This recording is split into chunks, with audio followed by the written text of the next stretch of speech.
Hi, I'm Paul, and I want to show you Spawner, our tool for managing session-lived backends. So to start with, I have a running Minikube instance, but it's empty right now. So I can just do kubectl, get pods, and it'll run, but there's nothing there. I'm in this cluster subdirectory of the Spawner repo. That makes it really easy to just spin up an example cluster by running kubectl apply -k dot. And as you can see, this has gone and created a number of pods. And you can see them running here in the default namespace.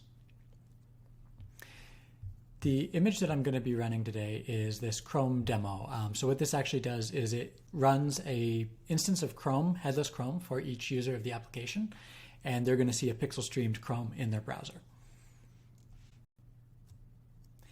So I'm going to start by setting up a development proxy into this Kubernetes cluster I'm running, because it is a development cluster running locally on a cloud machine. I use a lovely tool called ngrok for that.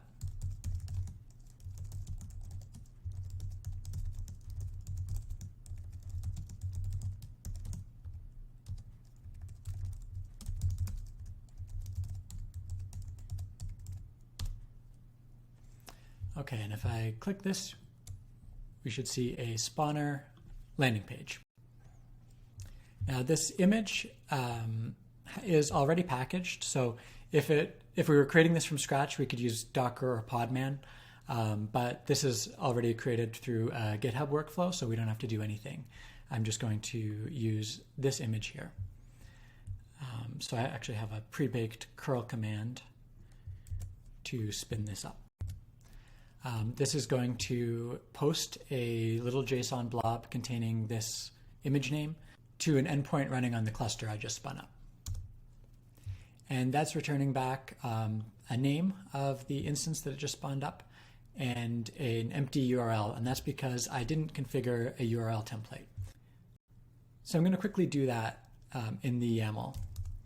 I'm going to look at resources API. And down here, I'm just going to include. So this is telling the Spawner API server that's running in the cluster how to take the instance name that it came out with and turn it into a URL that I can access as an end user. I'm going to restart that by doing Kubernetes apply again.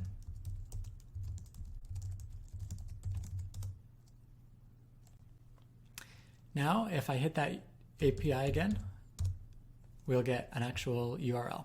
So I'm going to click into that. And as you can see, I have rendered a Google page here, but this is actually just an image in my browser. This is a PNG. If I inspect this,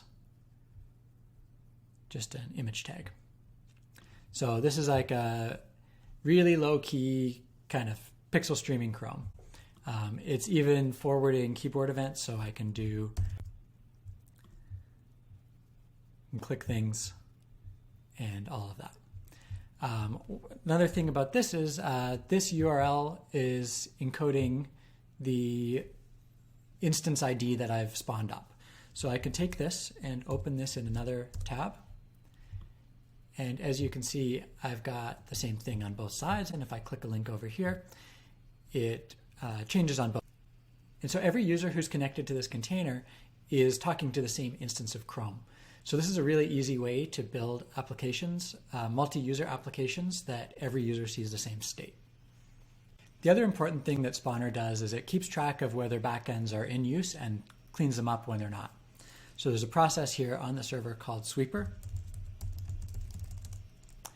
And that's just a container running on Kubernetes. I'm going to look at the logs of that. As you can see, it shows that we have 2 live connections right now.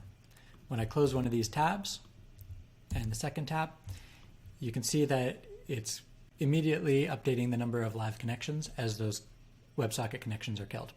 Because the number of connections went to 0, it's going to set a 30-second time, which is the default timeout for Spawner. And after 30 seconds, you can see that these pods were killed because they're no longer in use. So that's Spawner in a nutshell. Feel free to reach out if you have any questions, and thank you for watching.